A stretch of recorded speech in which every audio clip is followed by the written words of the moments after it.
सदर मुस्लिम लीग नून मियां नवाज शरीफ का कहना है कि मैरिट ते पार्टी टिकट जारी किए जाएंगे। चाहुंदियां पार्टी आज़ाद कश्मीर ते गिलगित बल्तिस्तान में कामयाबी हासिल करे। पार्टियां सुलह ते कोई समझौता नहीं किया जाएगा। उम्मीदवारों की जित लई सारिਆਂ ਨੂੰ मिलकर काम करना पेगा। आज़ाद कश्मीर ते गिलगित बल्तिस्तान ਨੂੰ NFC के तहत फंड्स मिलने चाहिए ने। वज़ीर आज़म शहबाज शरीफ नाल इस बारे गलबात करांगा।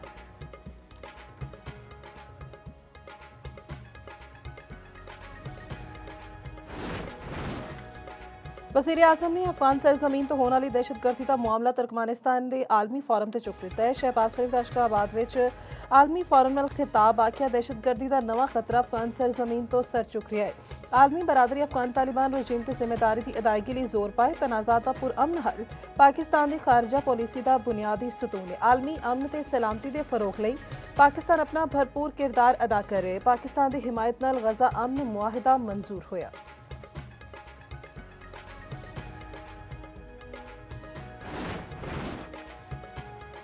वज़ीर आज़म का दौरा तुर्कमानिस्तान शहबाज शरीफ आलमी रहनुमाओं की तवज्जो का मरकज़ बने रहे। वज़ीर आज़म की ईरान रूस तुर्किया किर्गिस्तान ताजिकिस्तान के सदूर नाल गैर रस्मी मुलाकातां बाहमी दिलचस्पी के उमूर अहम इलाकाई ते बैन अवी उमूर ते गलबात।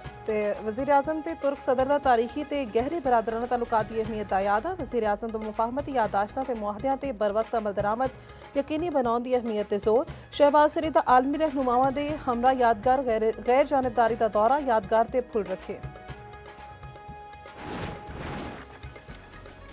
अफगान सरजमीन वफाकी वजीर पार्लिमानी उमूर तारिक फजल चौधरी का आखना है कि फैज हमीद तो मुतालिक फैसला तारीखी है। फैज हमीद ने ताकत का गैर आइनी ते गैर कानूनी इस्तेमाल किया। रियासत के मनसब नूं पॉलिटिकल इंजीनियरिंग लई इस्तेमाल किया गया। 15 महीने केस मैरिट चलिया। मुलजिम नूं सफाई का पूरा मौका दिता गया।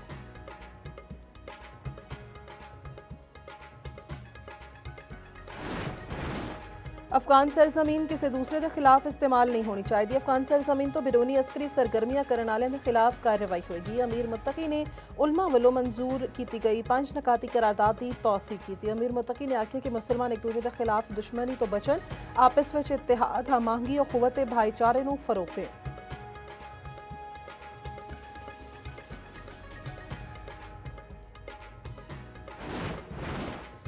गिलगित बल्तिस्तान असम्बली के इंतखाबात 24 जनवरी 2026 ਨੂੰ होंगे। सदर मुमलिकत आसिफ अली जरदारी ने मंजूरी दे दी।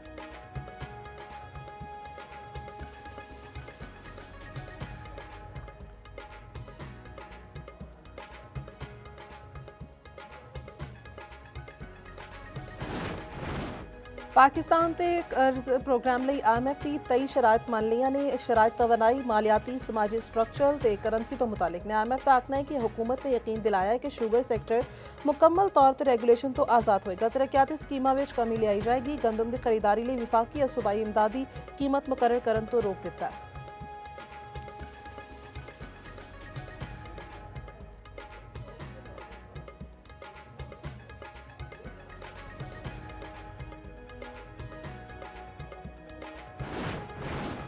वज़ीर आला पंजाब मरीम नवाज नाल नीदरलैंड के सफीर रॉबर्ट जान की मुलाकात। तजारत सरमाकारी ज़राअत ते अवामी रवाबत के फरोग ते गलबात। तालीमी इदारियां टैक्टिकल ट्रेनिंग ते तहकीक विच ताउन वधाउण ते इत्तेफाक। मरीम नवाज का नीदरलैंड के सफीर की तैनाती ते नेक तमन्नावां दा इज़हार। आख्या नीदरलैंड्स पाकिस्तान का दूजा वड्डा यूरोपी तजारती शराकतदार है।